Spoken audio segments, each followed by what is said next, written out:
So after Donald Trump's comments on Somali migrants and immigrants and Somali Americans the other week, following the report that came out of over $1 billion being stolen from federal funds for the COVID-19 pandemic relief era, Donald Trump, there has been a surge of federal officers in Minneapolis, and Minneapolis' Cedar-Riverside community saw tense moments as federal immigration agents stepped up enforcement targeting Somali immigrants.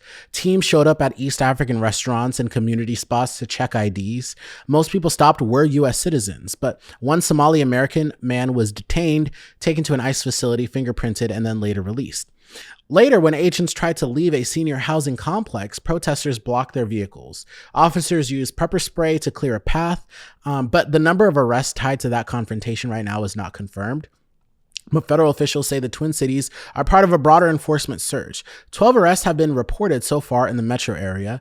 Fewer than half involve Somali nationals. Several people picked up had prior removal orders or criminal convictions as well. But authorities have not said how long the surge will last or how many officers are currently assigned.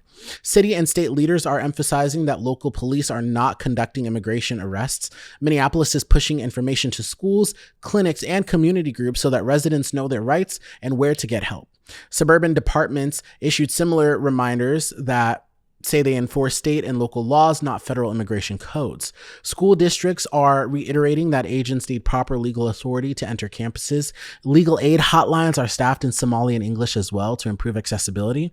Families in Cedar-Riverside want clear, simple answers. How to move around town without unnecessary risk. What to do if an officer asks for ID. What happens if a parent is detained. Community advocates urge people to carry proof of status when possible, avoid confrontation, and also record interactions. And they also suggest naming a backup caregiver for children in case a parent is taken into custody. So here are some key things to watch out for now. Whether DHS focuses on people with final removal orders or widen street checks and just straight up racially profiles, which I'm sure they're going to do.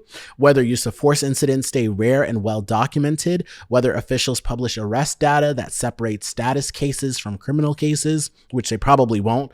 Local leaders are also pressing for transparency on targets and timelines. They want clear complaint channels. They also want assurances that schools, houses of worship, and hospitals remain off limits without specific legal authority. If you enjoyed this video, don't stop here because we've got a whole playlist packed with context and updates just like this one. So click into the playlist, let it run while you work, cook, clean, or commute, and really get caught up. And make sure that you're following the Jazari Kual show so that you don't miss the next breakdown. Hit follow, tap subscribe, and stay plugged in.